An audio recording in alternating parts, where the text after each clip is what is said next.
La Fédération des médecins omnipraticiens du Québec a rejeté à l'unanimité hier la dernière proposition du gouvernement du Québec concernant leurs conditions de travail. Annick, quelles raisons sont invoquées par les médecins?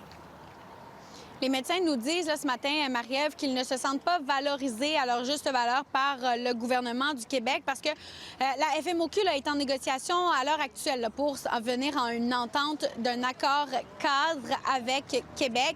Et là, bien, les 150 représentants des médecins de famille de la province ont décidé de rejeter l'offre qui a été faite par le gouvernement le 15 mars dernier. Dans cette offre-là, il y avait entre autres le code de couleur dont on avait parlé au cours des dernières semaines. C'était une proposition de Québec, donc ce qu'on voulait, c'était donner des couleurs finalement aux patients selon leur dossier médical pour leur donner une priorité afin d'avoir un médecin de famille. Et là, ça a été vivement critiqué par la FMOQ qui a également refusé de retirer là, des médecins de famille à des personnes qui étaient inscrites individuellement pour les inscrire en groupe.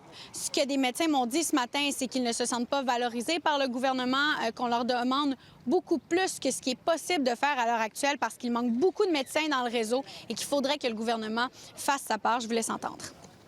Quand on sait qu'il manque entre 1500 et 2000 médecins de famille au Québec, une situation qu'eux-mêmes y ont contribué à augmenter et à aggraver, ils viennent offrir une offre insultante. Ce code de couleur a déjà été refusé à l'unanimité à l'Assemblée nationale.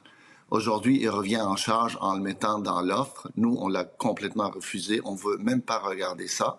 On ne veut même pas le considérer. Ce n'est pas aux patients du Québec, ce n'est pas à la population de payer le prix des erreurs du gouvernement. Et on est brûlé.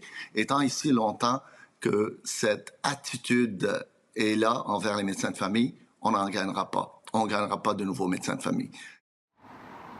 Et Marie-Ève, le cabinet de la présidente du Conseil du Trésor également a réagi en disant qu'ils prenaient acte du rejet, qu'ils allaient poursuivre les discussions, bien sûr, avec la FMOQ et qu'aucun Québécois ne perdrait son médecin de famille, que le gouvernement veut offrir les meilleurs soins possibles. Alors, les négociations qui devront se poursuivre encore une fois afin de tenter d'arriver à un accord cadre entre la Fédération des médecins omnipraticiens du Québec et le gouvernement. Merci, Annick.